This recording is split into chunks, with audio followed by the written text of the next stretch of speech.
बाजार में किसी वस्तु को खरीदने के लिए जाते हैं। किसी वस्तु को खरीदने के बदले हम दुकानदार को क्या देते हैं?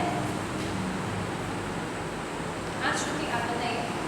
किसी वस्तु को खरीदने के लिए हम दुकानदार को वस्तु का मूल्य देते हैं, अर्थात वस्तु का मूल्य अर्थात उस वस्तु की कीमत चुकाते हैं। हम किसी वस्तु को बाजार से कब खरीदने जाते हैं? क्यों खरीदते हैं? हाँ आप बताइए। जब हमें उसकी ज़रूरत होती है। उसकी ज़रूरत होती है, आवश्यकता होती है। अर्थात हम जानते हैं कि मनुष्य की आवश्यकताएं अनंत होती हैं और हम सभी आवश्यकताओं को पूरा नहीं करते हैं, अर्थात सभी आवश्यकताओं की वस्तुओं को हम नहीं खरीदते हैं। हम जिन आवश्यक वस्तुओं को खरीदने के लिए उसकी कीमत को देने के लिए तैयार हो जाते हैं वह उस वस्तु की मांग कहलाती है। अर्थात हमने यह जाना कि मांग, किसी भी वस्तु के मांग और कीमत में एक गहरा संबंध होता है। इस संबंध को मांग के नियम से जाना जाता है। तो आज हम पढ़ेंगे मांग के नियम के विषय में। तो आज का हमारा प्रकरण है मांग का नियम।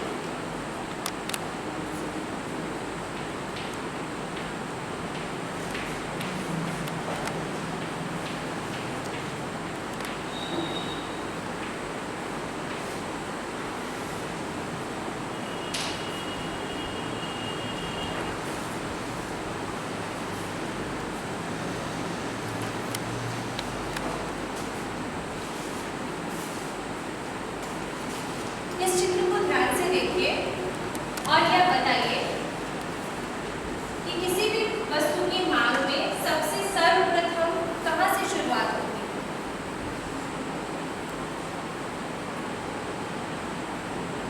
हाँ बताइए। वस्तु दर्शन, वेरी गुड, बैठ जाइए।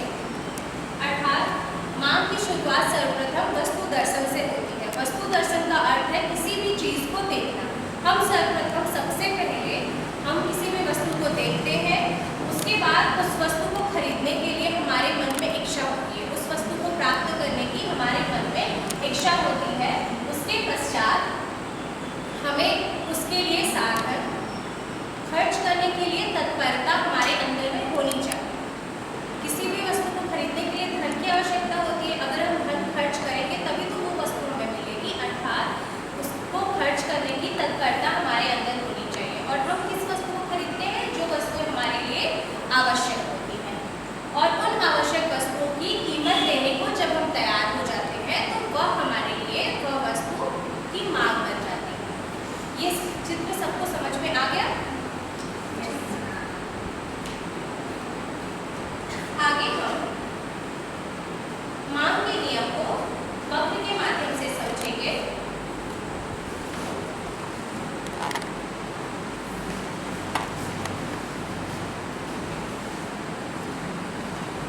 ये बताइए कि आजकल हम देखते हैं ऑनलाइन ऐप्स पे या कोई दुकानों पे, मॉल में समय समय पर ऑफर या सेल चलते हैं, वो क्यों होते हैं?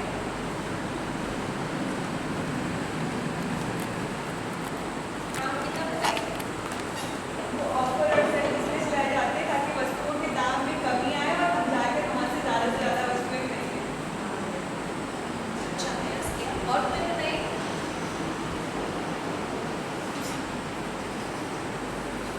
हाँ बताइए। इसकी बिक्री को बढ़ाने के लिए। बिक्री को बढ़ाने के लिए, बहुत सही, बैठिए। अर्थात हमने ये देखा कि जो भी डिस्काउंट किया गया यानी कि मूल्य में कमी की गई तो उसकी बिक्री में वृद्धि हुई ना। तो जब हम देखते हैं कि किसी भी वस्तु के मूल्य में कमी होती है तो उसकी बिक्री बढ़ती है। बिक्री यानी कि उस वस्तु की मांग बढ़ती है और जब वस्तु की कीमत में वृद्धि होगी तो उसकी मांग कम होगी। इसको ही हम मांग के नियम के नाम से जानते हैं। मांग के नियम का मतलब है कि दाम जब कम होगा तो उस वस्तु की मांग बढ़ेगी और दाम जब बढ़ेगा तो वस्तु की मांग कम होगी। इसको हम लोग वक्र के माध्यम से समझेंगे। इसका हम लोग ग्राफ बनाएंगे।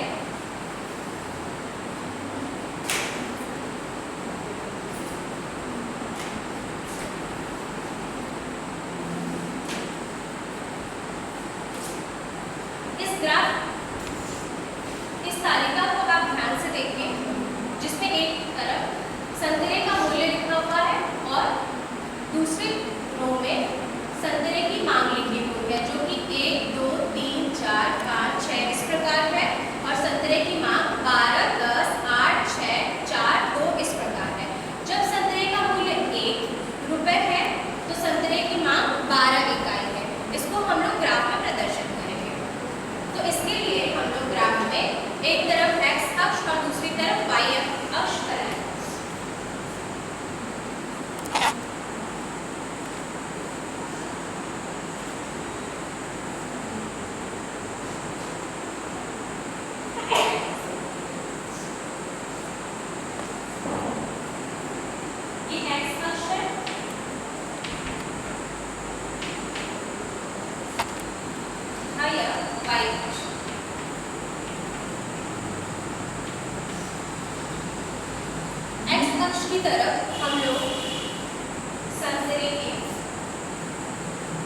हमने संतरे की मांग को लिखा है।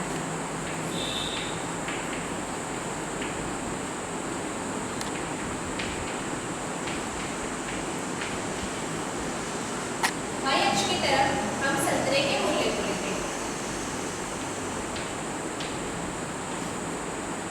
जिसमें क्रमशः 1, 2, 3, 4, 5, 6, 7। आप सभी को दिखाई दे रहा है वहां से? तो आप तालिका में से देख के बताइए कि जब संतरे का मूल्य 1 रुपए है तो संतरे की मांग कितना है? हाँ, आप बताइए। 12। तो जब संतरे का मूल्य 1 रुपए है तो उसकी मांग 12 है। तो हम इसको यहाँ से ऐसे डॉटेड लाइन से मिलाएंगे और यहाँ एक बिंदु बनाएंगे। उसी प्रकार जब संतरे का मूल्य 2 रुपए है तो ऐसे ही आप क्रमशः बताते जाइए। जब 3 रुपए है तो 8।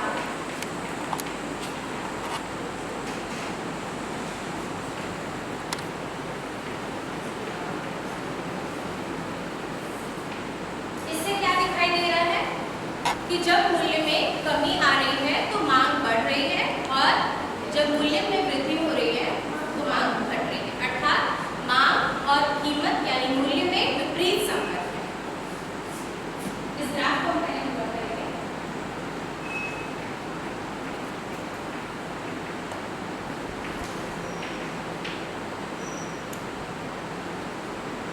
सभी बिंदुओं को आपस में मिला लेंगे।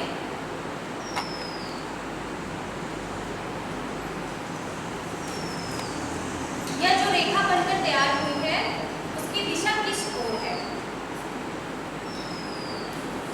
यह जो रेखा P1 इसकी दिशा किस ओर है?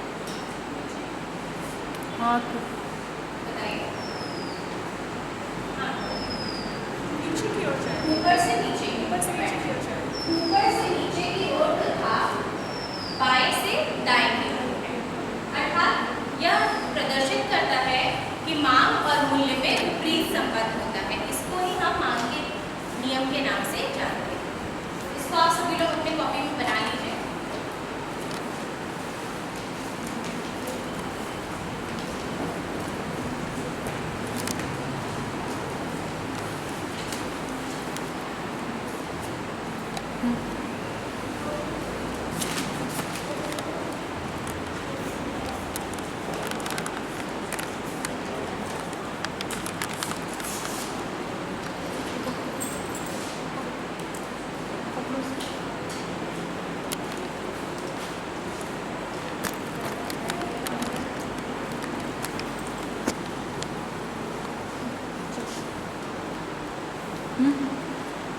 सोनम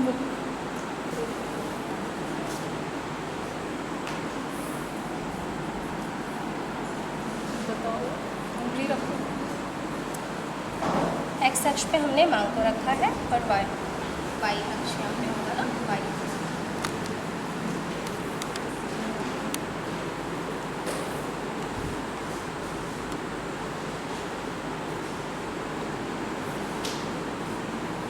आप सभी ने ग्राफ बना लिया?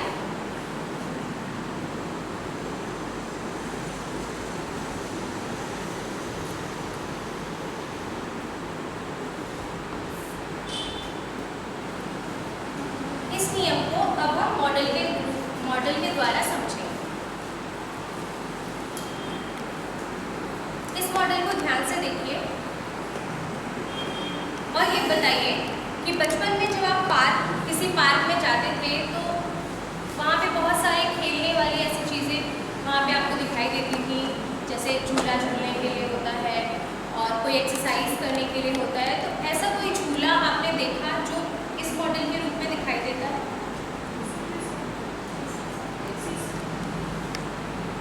हाँ, बताइए।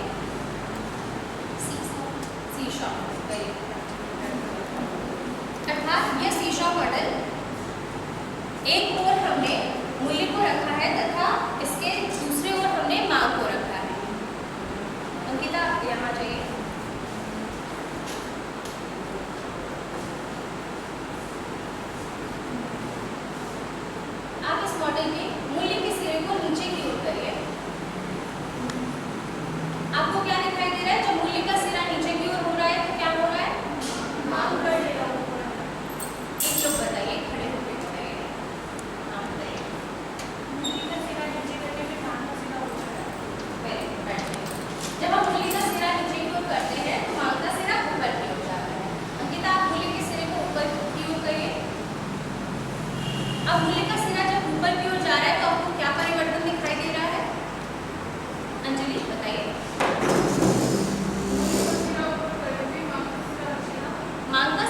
नीचे हो जा रहा है। इससे हमें यह दिखा कि जब हम मूल्य को कम करते हैं तो हमारी मांग बढ़ जाती है और जब हम मूल्य को बढ़ाते हैं तो मांग में कमी आ जाती है। थैंक यू गीता, बैठ जाइए।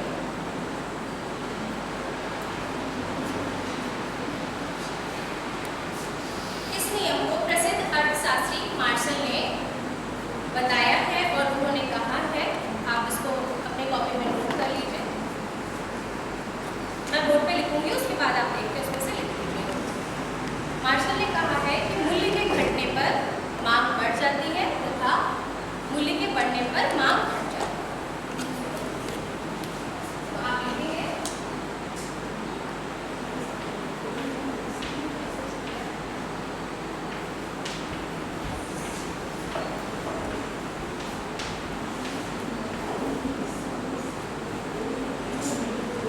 मूल्य के घटने पर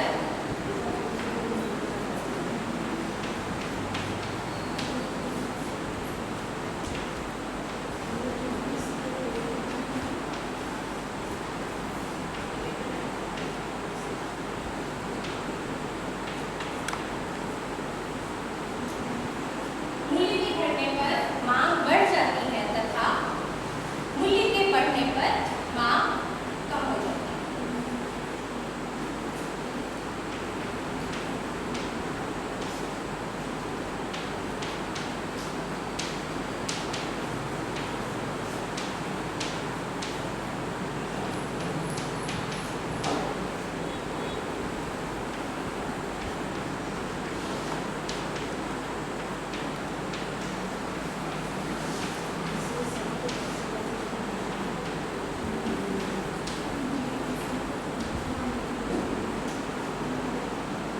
मूल्य के घटने पर मांग बढ़ जाती है तथा मूल्य के बढ़ने पर मांग कम हो जाती है।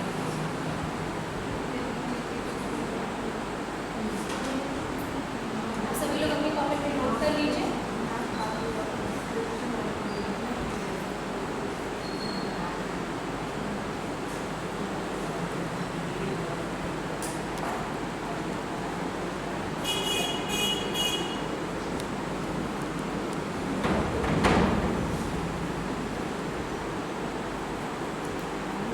आप सभी को मांग का नियम समझ में आ गया?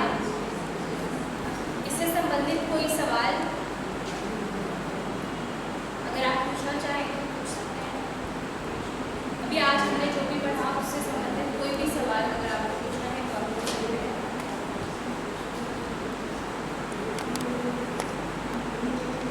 यदि आपका कोई सवाल नहीं है इसका मतलब आप सभी को अच्छे से समझ में आ गया ना? तो हम आपसे इससे संबंधित कुछ सवाल पूछेंगे तो आपको उसके उत्तर देंगे, ठीक है? सभी लोग अपनी अपनी कॉपी को बंद कर लीजिए।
सबसे पहला पहले वस्तु की इच्छा, उसके बाद उस वस्तु के लिए खरीदने के लिए हमारे अंदर तत्परता, उसके बाद आवश्यकता, उसके बाद वस्तु की कीमत, उसके बाद मांग। ये बताइए मांग का नियम क्या है?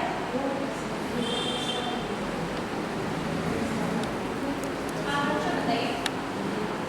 किसी भी वस्तु का मूल्य बढ़ने पर उसकी मांग कम हो जाती है और उसका मूल्य घटने पर उसका जो मांग है वो बढ़ जाता है। घटने पे बढ़ जाए, मूल्य घटने पे बढ़ जाए और मूल्य बढ़ने पे मांग किसी भी वस्तु का मूल्य घट जाने पर उसकी मांग में बढ़ोतरी हो जाती है और उसकी मांग में बढ़ोतरी होने पर उसका जो मांग है वो कम हो जाता है। अच्छा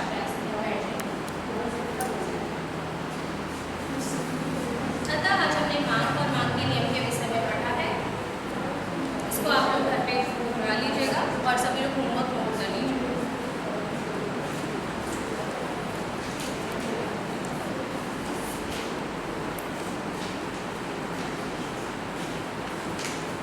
मांग के नियम को सिद्ध करते हुए कोई दो उदाहरण लिखिए।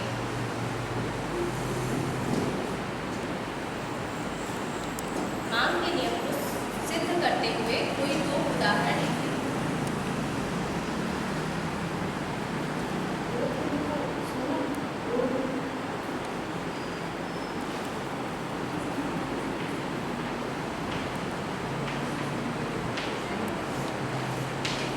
हाँ, आपका ग्रिड डालें, बोर्ड पर लिखते रहे।